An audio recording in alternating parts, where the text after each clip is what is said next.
And oak trees representing heartbreak and hope. Dana Tyler takes us to the Museum of Jewish Heritage, a living memorial to the Holocaust, for a tour of an outdoor art exhibit that celebrates life and honors the memories of loved ones lost. The sound of footsteps in the midst of absolute quiet. Wind your way through the Garden of Stones at the Museum of Jewish Heritage, a living memorial to the Holocaust. 18 granite boulders with trees planted inside honor Holocaust victims and their survivors. In Hebrew, each letter has a numerical value. So 18 translates as the word high or life. So even though this is a site of remembrance and reflection, it's always pointing to continuing life, and the trees do that for us as well. The Garden of Stones was created in 2003 behind the museum by artist Andy Goldsworthy, who's known for making art that changes over time.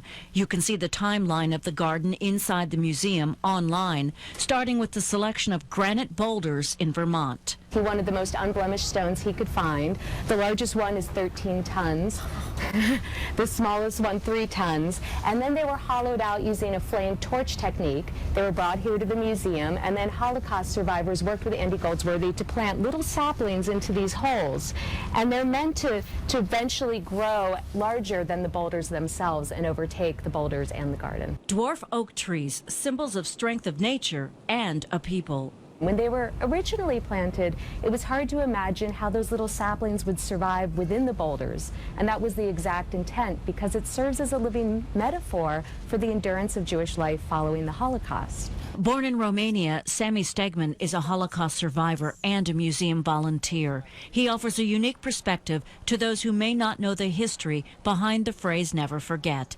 He was 18 months old when he and his family were sent to a labor camp in the Ukraine in 1941 for 3 years before being freed. This is about the survivors. They came home with absolutely nothing. They lost their families, their parents, their siblings, their children. They had no money. In many cases, they did not have even clothes. The only thing that kept them alive was the hope, and they settled in every part of the world. Stegman and his family came to the United States in 1968. He says the Garden of Stones speaks to him. I was looking at my parents, I'm looking at myself. Okay, I went through many, many things, and that symbolizes for me that life goes on and we are back.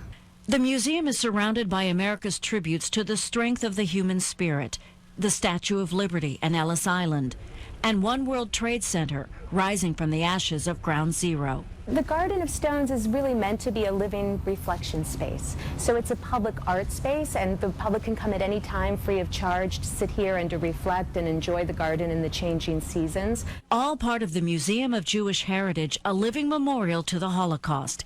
For Eye on New York, Dana Tyler, CBS 2 News.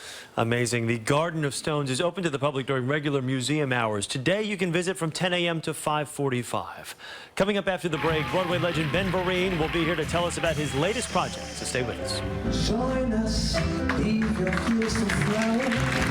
Join us, leave your cheese to sour. Join